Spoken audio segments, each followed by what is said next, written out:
భారతదేశంలో రక్షణ వ్యవస్థలో ఆయన ఒక నిశ్శబ్ద తుఫాను. శత్రువుల గుండెలో నిద్రపోయే ఒక అజేయమైన గూఢచారి. పాకిస్తాన్ లో 7 ఏళ్ల పాటు ముస్లిం వేషంలో ఉండి ఆ దేశ రహస్యాలను సేకరించిన సాహసి. ఆయనే భారత జాతీయ భద్రతా సలహాదారు ఎన్ఎస్ఏ అజిత్ కుమార్ డోవాల్. ఈ రోజు మనం భారతదేశపు రియల్ లైఫ్ జేమ్స్ బాండ్ అని పిలువబడే అజిత్ డోవాల్ గారి అద్భుతమైన జీవిత ప్రయాణం మరియు ఆయన చేసిన సాహసోపతమైన ఆపరేషన్ల గురించి తెలుసుకుందాం. 1945 జనవరి 20న ఉత్తరాఖండ్లోని గర్వాల్లోని ఒక సైనిక కుటుంబానికి జన్మించారు. అజ్మీర్ మిలిటరీ స్కూల్ మరియు ఆగ్రా యూనివర్సిటీలో ఎకనామిక్స్ చదివారు. 1968లో కేరళ కేడర్ నుండి ఐపీఎస్ అధికారిగా తన స్థావాన్ని ప్రారంభించారు. కేరళలో జరిగిన మత ఘర్షణలకు అదుపులో చేయడంలో ఆయన చూపించే చొరవ అప్పట్లోని అందరినీ ఆశ్చర్యపరిచింది. అజిత్ డోవాల్ కెరీర్ లో అత్యంత సాహసోపతమైన ఘటన ఆయన పాకిస్తాన్ లో గూఢచారిగా పనిచేయడం. మిషన్ ఆయనకు పాకిస్తాన్ లో ఒక ముస్లిం వ్యక్తిగా 7 ఏళ్ల పాటు జీవించారు. ఉర్దూ భాషలో ప్రావీణ్యం సాధించి అక్కడి సంస్కృతిలో కలిసిపోయారు. అజిత్ డోవాల్ ఒక ఆసక్తికరమైన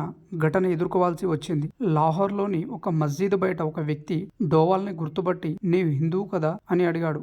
అప్పుడు డోవాల్ ఎంత చాకచక్యంగా సమాధానం తన ప్రాణాలు కాపాడుకున్నానని చెప్పాడు. ఆయన సేకరించిన సమాచారం భారత గూఢచారి సంస్థ RAW కు ఎంతో కీలకమైనది. 1988లో అమృత్సర్ లోని గోల్డెన్ టెంపుల్లో ఉగ్రవాదులు ఉన్నప్పుడు డోవాల్ చేసిన సాహసం మరువలేనిది. ఆయన ఒక రిక్షా కార్మికుడిగా వేషం వేసుకొని ఆలయం లోపలికి వెళ్లారు. ఉగ్రవాదులకు తాను ఒక పాకిస్తానీ ఏజెంట్ నని నమ్మించి వారి దగ్గర ఉన్న ఆయుధాలు మరియు సంఖ్య గురించి పూర్తి సమాచారం తెలుసుకున్నారు. ఆయన ఇచ్చిన ఈ సమాచారం వల్లే నేషనల్ సెక్యూరిటీ గార్డ్ NSG ఎటువంటి రక్తపాతం లేకుండా ఆపరేషన్ ని విజయవంతంగా చేయగలిగారు. దీనికి గుర్తింపుగా ఆయనకు కీర్తి చక్ర పురస్కారం లభించింది. శాంతి సమయంలో ఈ అవార్డు పొందిన మొదటి పోలీస్ అధికారి ఈయనే. 2014లో ప్రధానమంత్రి నరేంద్ర మోదీ అజిత్ డోవాల్ ను 5వ జాతీయ భద్రతా సలహాదారుగా కూడా నియమించారు. రక్షణ రంగంలో ఆయనది ఒకే కాన్సెప్ట్, డిఫెన్సివ్ అఫెన్స్.